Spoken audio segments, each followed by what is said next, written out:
Глава 11. Люби воинственно.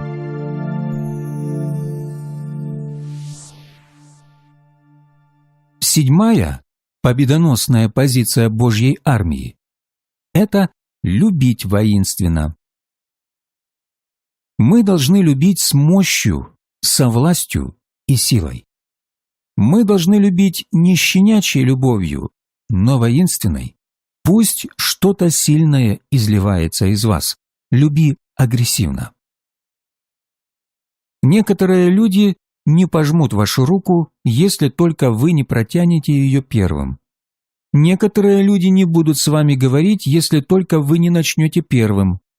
Бог хочет, чтобы мы любили с силой. Он хочет, чтобы мы были агрессивными в своей любви ко всему миру. Куда бы ты ни пришел, говори: «Бог любит тебя, и я люблю тебя». И не просто говори это, пусть это так и будет. Любовь – это выбор, решение, а не чувство. Чувства или эмоции – это результат любви, но не сама любовь. Мир, а он делает это почти во всем, исказил истину, факты и принципы Божьи. Мир фокусируется на чувствах, не на реальности.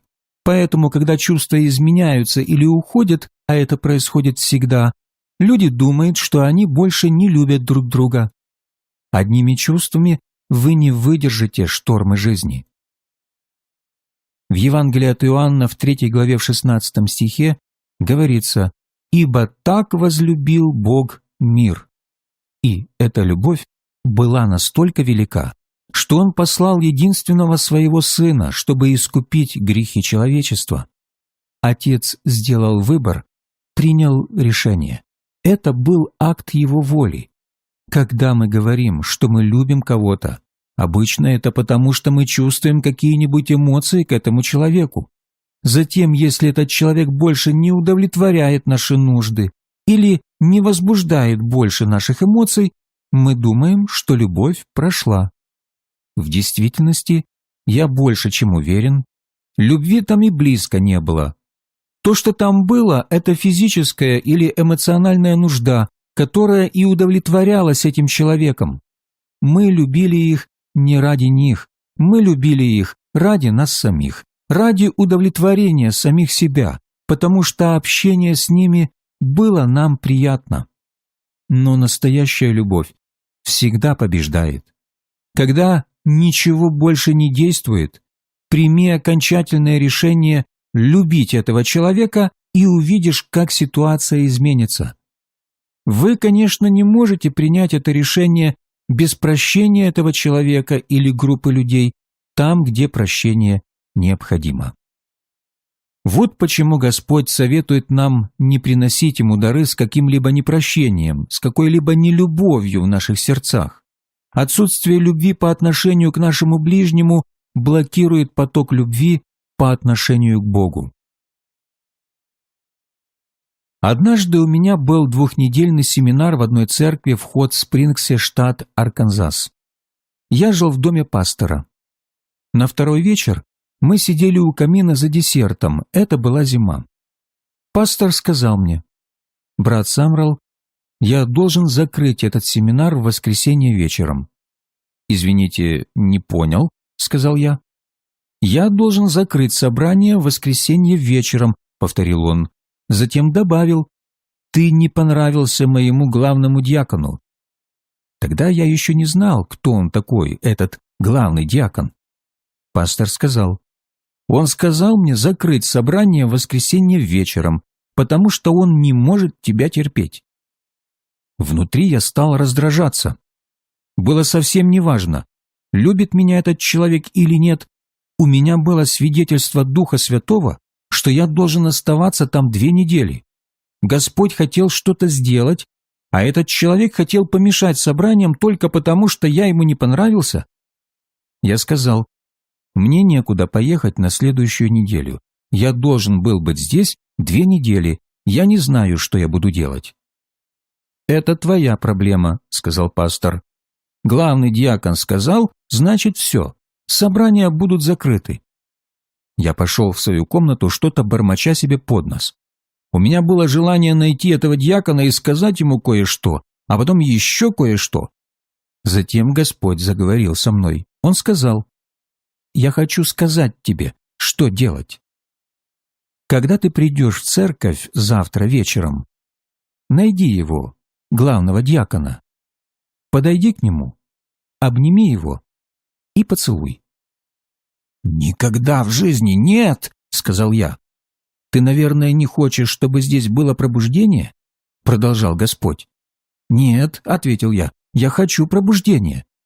«Тогда подойди к нему, обними и поцелуй», — сказал Господь.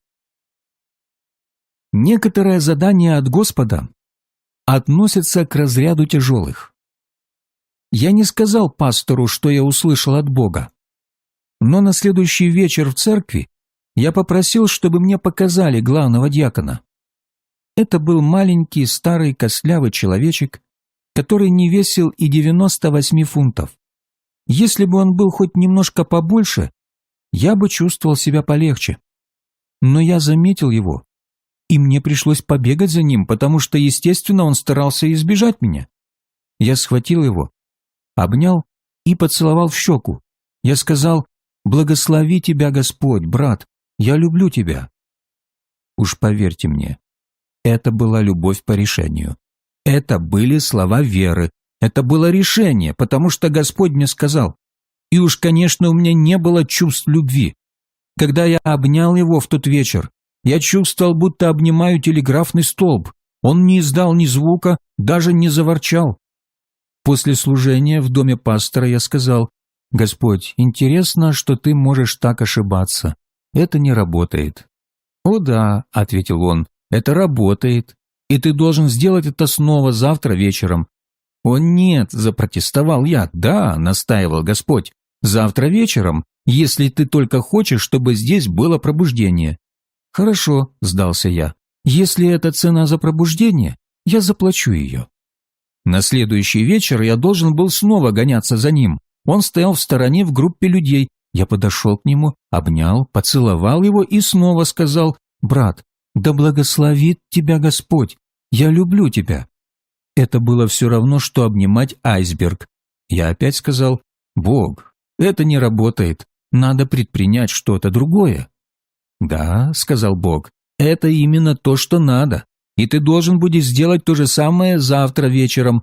«О», — ответил я, — «и не говори, что я должен буду сделать это снова». «Это работает», — сказал Господь. «Неужели это не замечательно, что это работает, а ты не знаешь?» На следующий вечер я послушался Господа снова только ради пробуждения. Я не сделал бы этого ни за что другое.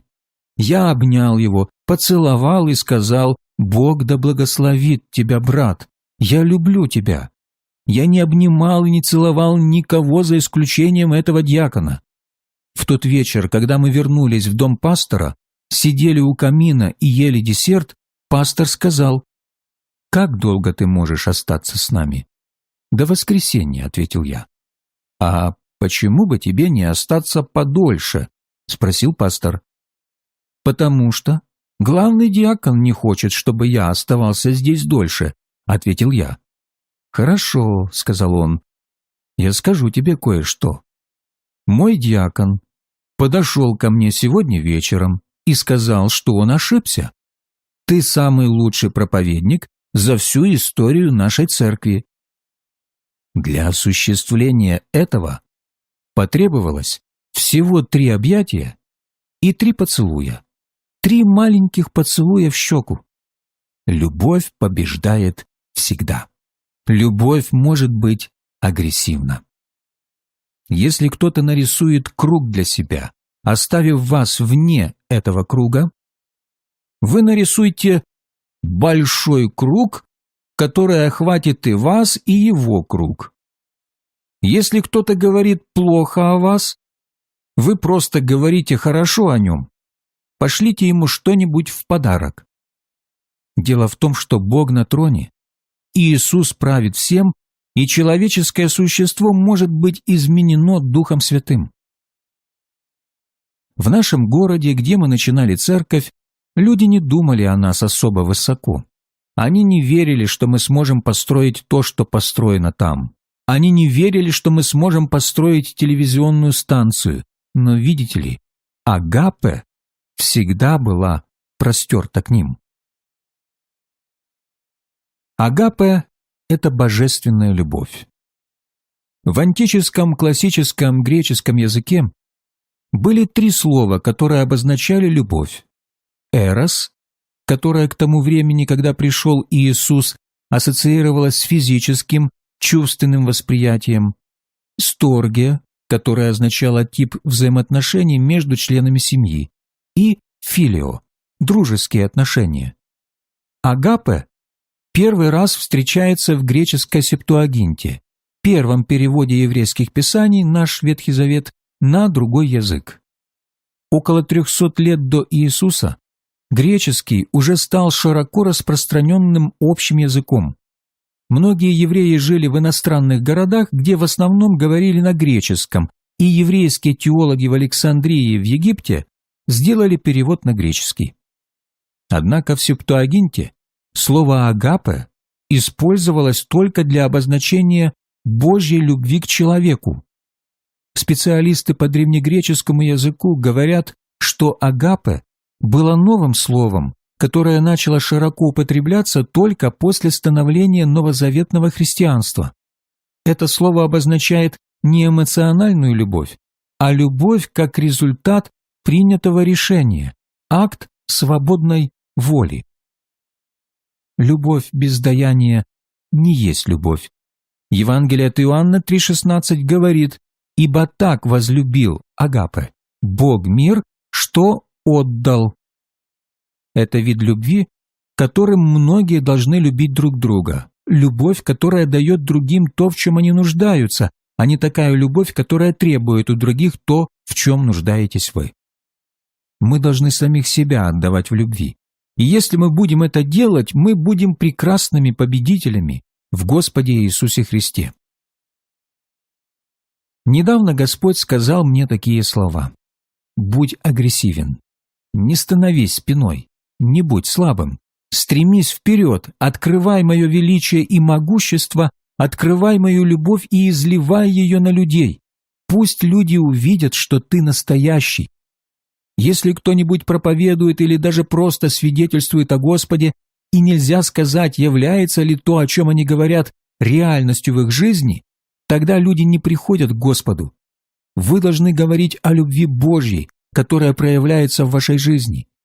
Бог хочет, чтобы мы любили наши города, наши страны, наши народы и весь мир, не социальную систему на земле, не общественный строй, но всех людей, живущих в этом мире. Показывай любовь Божью. Однажды в моем миссионерском путешествии я был где-то в центре Китая. В примитивном здании, где мы проповедовали, были только маленькие скамейки для сидения. Люди пели, а я сидел на скамейке первого ряда, рядом с моим переводчиком, когда в зал вошел маленький уличный мальчишка. Все, во что он был одет, это кусок ткани, завязанный вокруг талии и покрывающий его тело ниже пояса. Другими словами, он был совершенно голый. Он спал на улицах, он был такой грязный, что казалось, он покрыт грязью, как коркой. Он вошел и сел рядом со мной, глядя на прославление. Я не знаю, почему я это сделал. Думаю, что это просто естественное отношение к детям. Я обнял его, потрепал за ухо, похлопал его немножко по спине и улыбнулся ему. Я понял, что он не видел особенно много белых людей, но он повернулся и улыбнулся в ответ. Так мы сидели там вместе, и я часто смотрел на него и улыбался. Время от времени я похлопывал его по плечу.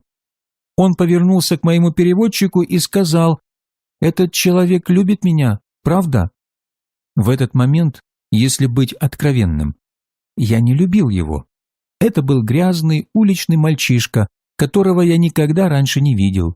Я не могу сказать, почему я обнял его, я просто всегда так делал с людьми. Когда я хлопал его по плечу, он был просто другое человеческое существо.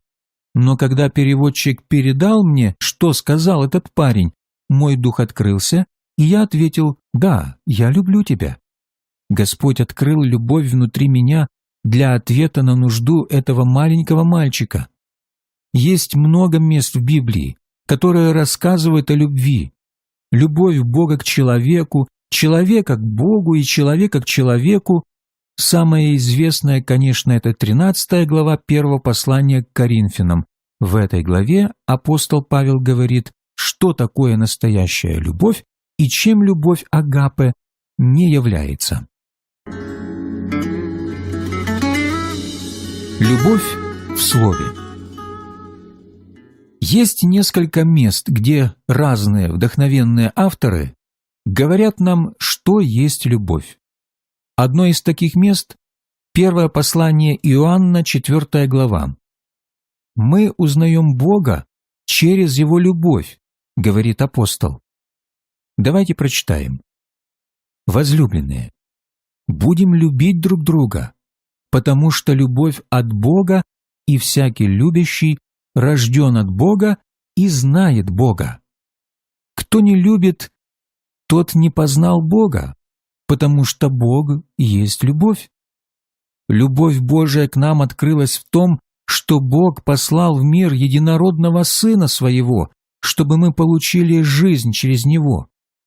В том любовь, что не мы возлюбили Бога, но Он возлюбил нас и послал Сына Своего в умилостивление за грехи наши. Возлюбленные, если так возлюбил нас Бог, то и мы должны любить друг друга. И еще, мы можем видеть Бога через любовь. Первое послание Иоанна, 4 глава, с 12 по 16 стих, здесь написано: «Бога никто никогда не видел. Если мы любим друг друга, то Бог в нас пребывает, и любовь Его совершенно есть в нас. Что мы пребываем в Нем, и Он в нас, узнаем из того, что Он дал нам от Духа Своего. И мы видели и свидетельствуем, что Отец послал Сына Спасителем миру. Кто исповедует, что Иисус есть Сын Божий, в том пребывает Бог, и Он в Боге. И мы познали любовь, которую имеет к нам Бог, и уверовали в нее. Бог есть любовь, и пребывающий в любви пребывает в Боге, и Бог в нем». Результат любви, говорит Иоанн в этой главе, есть дерзновение, отсутствие страха и послушания. Таким образом, вы можете видеть, что если мы любим любовью Божьей, это приносит воинственность и агрессивность в послушании Его повелениям.